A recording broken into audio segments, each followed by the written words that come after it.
ಎಲ್ರಿಗೂ thank you boss. ಒಂದೇನಂದ್ರೆ Kolar ಅಂದ್ರೆ ಯಾವಾಗಲೂ ಫಸ್ಟ್ ನೆನಪಾಗಿದ್ದು ಕೆ ಜಿ ಎಫ್ ಅಂತಿರೋರು ನಮ್ಮ ಕೋಲಾರ ಗೋಲ್ಡ್ ಪಿಂಕ್. ಬಟ್ ನನಗೆ ಆಕ್ಚುಲಿ ನನಗೆ ಗೊತ್ತಾಗಿದೆ ಏನಂದ್ರೆ ನಿಮ್ ಈ ಕೋಲಾರ ಜಾಗದ್ದು ತುಂಬಾ ಇತಿಹಾಸ ಇದೆ.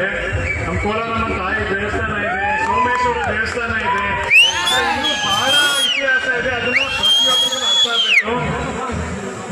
ಇಲ್ಲಿ ಬಂದ ತಕ್ಷಣ ಮೊದಲನೇದಾಗಿ ನಾನು ಇಲ್ಲಿ ಕೋಲಾರಮ್ಮ ತಾಯಿ ಆಶೀರ್ವಾದ ತಗೊಂಡು ಬಂದೆ. ತುಂಬಾ ದಿವಸದಿಂದ ಆಸೆ ಇತ್ತು ಇಲ್ಲಿ ಬರಬೇಕು ಅಂತ. ಬಟ್ ಬಂದ ತಕ್ಷಣ ಇಲ್ಲಿನ ಅಭಿಮಾನಿಗಳು ಅವರೇ ನಮ್ಗೆ ಕರ್ಕೊಂಡು ಹೋಗಿ ದೇವ್ರ ದರ್ಶನ ಮಾಡ್ಕೊಂಡು ಕರ್ಕೊಂಡ್ ಬಂದ್ರು. ನನಗೆ ಬಹಳ ಸಂತೋಷ ಆಯಿತು. ಆ್ಯಂಡ್ ದಾರಿ ಉದ್ದಕ್ಕೂ ನೋಡ್ಕೊಂಡ್ಬಂದೆ.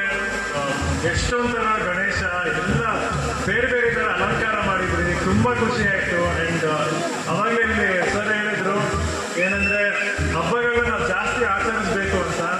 ಯಾವ ಕಾರಣ ಅಂದರೆ ನಮ್ಮ ಸಂಸ್ಕೃತಿನ ನಾವು ಉಳಿಸ್ಬೇಕಂದ್ರೆ ಆದಷ್ಟು ನಾವೆಲ್ಲರೂ ಸೇರಿ ಒಟ್ಟಿಗೆ ಈ ಥರ ಹಬ್ಬಗಳನ್ನೆಲ್ಲ ನಾವು ಆಚರಣೆ ಮಾಡಬೇಕು.